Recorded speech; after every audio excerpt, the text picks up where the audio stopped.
సోమన్ బాబు ఫెయిల్యూర్లో ఉన్నాడు. అప్పుడు సత్యనారాయణ చేత కబుర్ చేశాడు, నాకు ప్రొడ్యూసర్లు కూడా రావట్లేదు, ఇప్పుడు ఫెయిల్యూర్లో ఉన్నాను, కృష్ణతో చెప్పు ఒక పిక్చరు వాళ్ళకి, ఏ కృష్ణ కానీ పద్మాలయ కానీ మా ఇద్దరు కాంబినేషన్లో తీస్తే బాగుంటుంది అని సత్యనారాయణ చేత కబుర్ చేస్తే నేనే ఆయన ఇంటికి వెళ్ళి మాట్లాడి సినిమా తీస్తాను, విజయకృష్ణలో నిర్మల్ డైరెక్ట్ చేస్తుంది అని 25,000 అడ్వాన్స్ కూడా ఇచ్చొచ్చాం. తర్వాత మల్లెపూ రిలీజ్ అయ్యి హిట్ అయింది. నేను రిలీజ్ ఆ రోజు నేను ఫ్లైట్లో హైదరాబాద్ వెళ్తున్నా, నిర్మల్ ఏమో సాయంత్రం రావాలి హైదరాబాద్కి, మార్నింగ్ ఫ్లైట్కి వెళ్తున్నాను. నేను వెళ్తూ అన్నా, మల్లెపూ హిట్ అయింది, బహుశా సోమన్ బాబు యాక్ట్ చేయడం మనకి అన్నా. నేను ఫ్లైట్ దిగి గెస్ట్ హౌస్కి వచ్చేటప్పటికి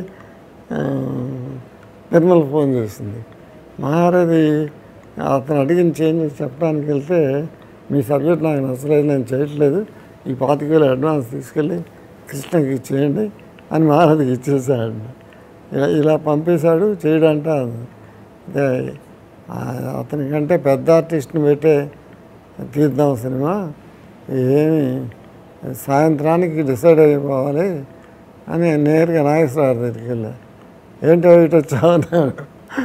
ఏం లేదు, మీతో సినిమా తీద్దాను. నాతో నువ్వు సినిమా తీస్తావా?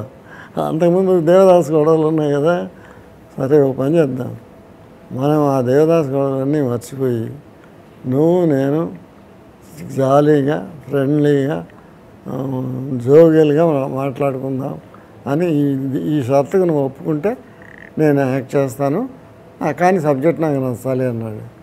కాబట్టి ఆ సోమన్ బాబు సబ్జెక్ట్ క్యాన్సిల్ చేసి తర్వాత డాన్ అనే పిక్చర్ అమితాబ్ వచ్చింది, అది కొంచెం దాని ఆ ఇన్స్పిరేషన్తో నా క్యారెక్టర్ నిర్మల్ క్యారెక్టర్ ఎక్స్ట్రాగా యాడ్ చేసి ఆ కథకి తీసాము. సూపర్ హిట్ అయింది, బాగా కోఆపరేట్ చేశాడు.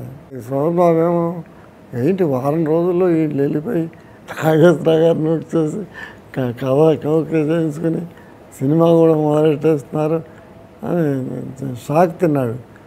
రామానాయుడు షూటింగ్కి కారంచేడు వెళ్ళాడు.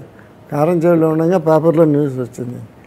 పేపర్లో న్యూస్ వస్తే ఇది చాలా విచిత్రంగా ఉంది, ఇలాగా నాగేశ్వరరావు గారు ఒప్పుకోవటం వెంటనే మొదలెట్టడం అని షాక్ తిన్నాడు.